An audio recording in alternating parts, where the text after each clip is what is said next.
So the next question we get a lot in the comments. ROCKWOOL is a very good product. We talk about all the different benefits. In our last video, we talked about how close we are to the neighbor's house. So for sound protection, we've got fire protection, we have thermal protection. The cross-woven fibers allow for less air infiltration through it. I've always used it on the inside, especially in certain counties where you have to be super good with fire protection on the inside of the house, where you've got these old houses and doing for blocking. So why not just use rigid foam board on the outside of the house?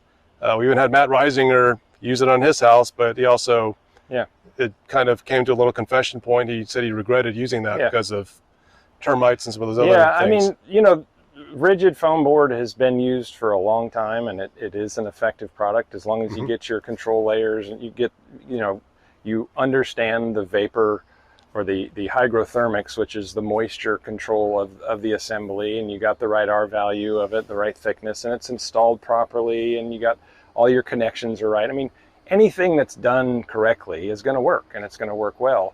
The thing with foam is, of course, it has a much higher or a much quicker fire rating than stone wool does.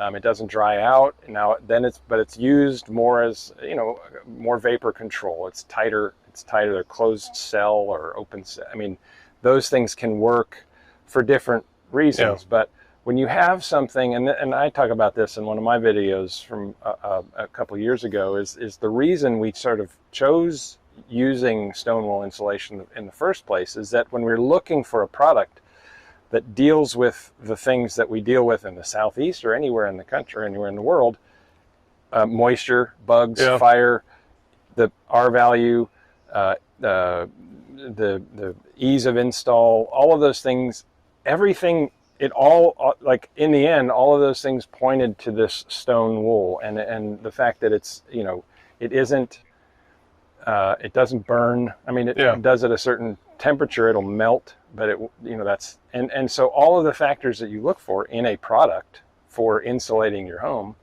it answers all of those questions. Like, how do I get a product that does it? Not saying foam doesn't work or this or that, but spray foam, we're not going to get into that here, but it is something. We've had issues with it, and so many health issues, a lot of other issues, the way it's installed. Again, that's another video. We don't need to, but this just answers all the questions. Essentially, is it perfect? Nothing is, no, but it is takes care of all of our concerns and what we're looking for in an insulation product. Yeah, and for me, it's about solving problems without creating new problems. So I'm looking to retrofit my house. We're going to use ROCKWOOL in the cavities and also on the outside. But one of the challenges, I've got the foam board on it, and when I was renovating, I didn't realize the percussive effects of having the rigid on the outside. So when the neighbors were talking, it was basically vibrating those panels. I could hear that, or when my kids were making noise, it's just like, wow, this isn't really absorbing much insulation.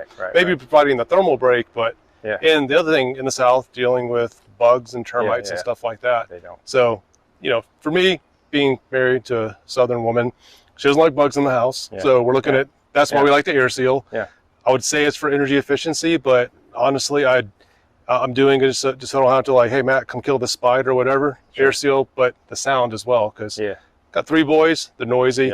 We don't want sound coming in. We also don't want sound going out. And it's usually the sound from the inside out that we're worried about more. Yeah, and with a kind of fibrous product like this, it doesn't allow that transmission through the product itself, whereas like a foam or a foam plastic is going to allow sort of an impact, sound, and it sort of transfers the sound a little bit better. Now, you put insulation of rigid foam on the outside, it does help with sound. This has it's just been tested to show better because it doesn't have that sort of, it can't commute through it as fast or as easily.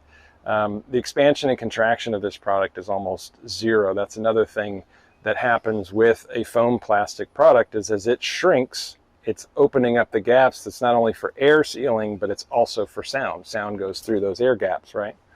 And so that's another factor in what makes this material, this stone wool, works so well, is that it just maintains its rigidity, it maintains its form, and its function and its efficiency long term. And they've opened up a building recently in Europe. I think it was about 60 years old, and they had some of this rigid foam board, basically as good as as the day it was produced. The R value was the same.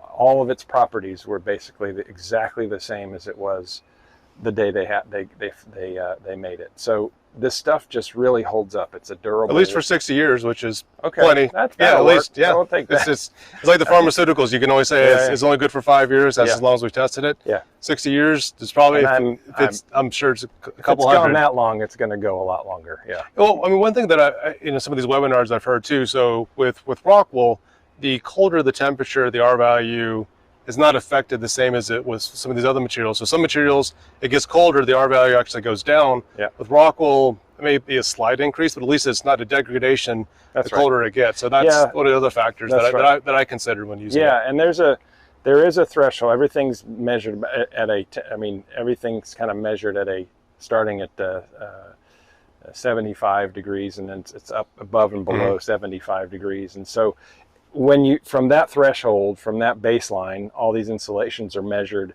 And yes, stone wool does increase its R value as it drops. Even the colder it gets, it does keep going. Even above 75 degrees, maybe it's 95 degrees. Okay. Do a little correction down in the. Okay. Is it 95? But above that, it does also get the R value does also change. Now, different reports are going to have. There are multiple reports out there, and they all have slightly different results. Products like polyisocyanurate also, there have been a lot of reports. Things have changed because they're changing the formula, the materials that go into it. But at one point, it dropped pretty dramatically as it went below. So as the temperature dropped, which is what you want the opposite, right?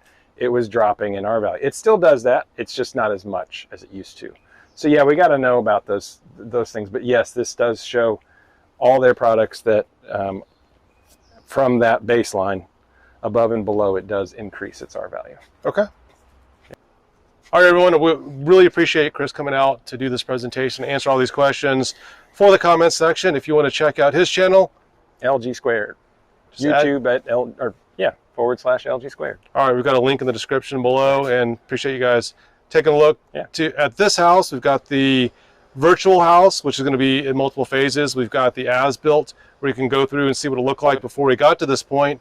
As soon as we put all the mechanicals in, you're going to see all the mechanicals in before the drywall, and then once everything's put in place, you're going to see the final reveal of this 1920s makeover. And finally, it's been quite quite a journey. All right, thanks, Chris. Appreciate it. Thanks, man.